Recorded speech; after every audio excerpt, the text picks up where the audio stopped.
এবং ଆମର ସମସ୍ତ ଅଞ୍ଚଳର ରାୟଗଡ଼ା ଏବଂ କୋରାପୁଟ ଜିଲ୍ଲାର ସମସ୍ତ ସଂଗ୍ରାମୀ ଏବଂ ଯୁବ ସମସ୍ତଙ୍କୁ ଆଜି ଆପଣମାନଙ୍କୁ ସମସ୍ତଙ୍କୁ ଆମର ପରମ ପୂଜ୍ୟ ବାବା ସାହେବ ଆମ୍ବେଦକରଙ୍କର ପ୍ରତିମୂର୍ତ୍ତି ସ୍ଥଳରେ ଆଜି ଆମେ ସମସ୍ତେ ଏକଜୁଟ ହେଇଛୁ। ଆଜି କ'ଣ ପାଇଁ ଆପଣମାନେ ଆସିଛନ୍ତି, କାହିଁକି ଆସିଛନ୍ତି, ଆଜିର ଏତେ ସଂଖ୍ୟାରେ ଆପଣମାନେ ବହୁ ସଂଖ୍ୟାରେ ଯୋଗ ନେଇ ଆଜିର ଉଦ୍ଦେଶ୍ୟ କ'ଣ ଆପଣମାନେ ଭଲ ଭାବରେ ଜାଣିଛନ୍ତି। ତେଣୁ ବନ୍ଧୁଗଣ, ଗତ 17 ମସିହାରୁ ଆଜି ପର୍ଯ୍ୟନ୍ତ କଳିଙ୍ଗାମାଳି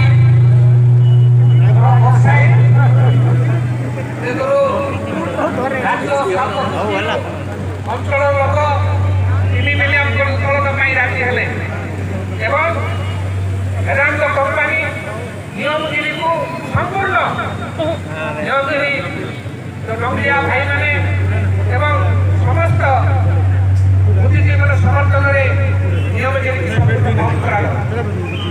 ତେଣୁ ବେଦାନ୍ତ